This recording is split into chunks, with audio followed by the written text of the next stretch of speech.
The relatives of dozens of victims killed in the October 7th attacks in Israel launching a landmark lawsuit against Iran, Syria, and North Korea.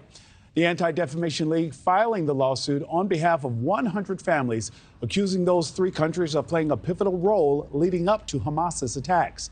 The plaintiffs include Nahar Netta. You see him right there in the middle. He's the son of a woman killed in a kibbutz along the Israeli border with Gaza. He's demanding accountability as concerns of a wider conflict in the region grow. And we want to bring some sort of justice to my mom, to our family, and to other families that are tragically influenced by this horrific act. Joining us now is James Pasch, Senior Director of National Litigation at the Anti-Defamation League. Mr. Pasch, good morning. Good morning. Okay, now some people might hear that you're suing North Korea, Iran, and think, why even bother? They're never going to pay. But the lawsuit could allow families to actually tap into what's called the Victims of State-Sponsored Terrorism Fund. Break that down for our viewers and explain to them why that's important and how plaintiffs could be compensated. Thank you first for your time this morning. After these families, 130 individuals receive justice in the U.S. Federal District Court, they do have access to the U.S. VSST fund, which is a fund that was set up by Congress in the mid-90s for families who do receive judgments as victims of incidents of foreign terrorism against state-supported foreign terrorist states.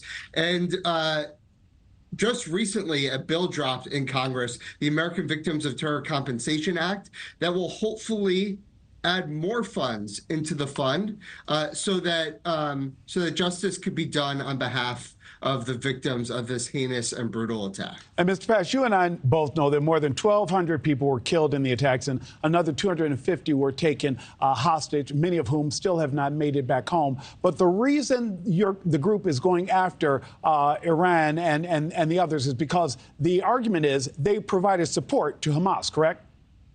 Correct, right? But for the support of Iran and Syria and North Korea, an attack of this magnitude could not have occurred. The financial support, the tactical support, the military support, and the world needs to understand the facts and learn about who is responsible for October the 7th.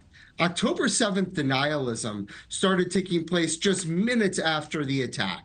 And this case will set the record straight about who committed the attack, who was responsible for it happening, who the victims were, and to bring justice in this case. James, I would argue not only did denialism start, but also we saw the narrative shift around the different stories that would come out of the region, almost downplaying the brutality of the crime that actually happened on October 7th. Iran already called Hamas a proxy group and has provided millions of dollars to militants in Gaza. Now, Hamas leadership have also visited the country. Is a lawsuit even necessary to prove that connection?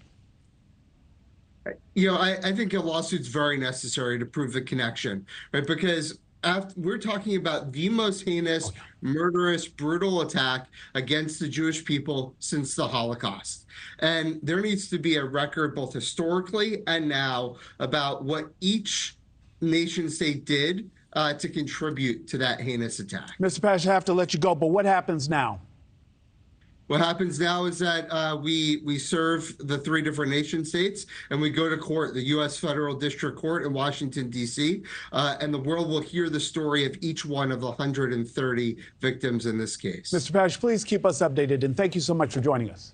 Thank you for your time this morning. Absolutely. Thanks for watching, everybody. Go to joinnn.com to find NewsNation on your television provider. Also, don't forget to click that red subscribe button below to get more of NewsNation's fact-driven, unbiased coverage.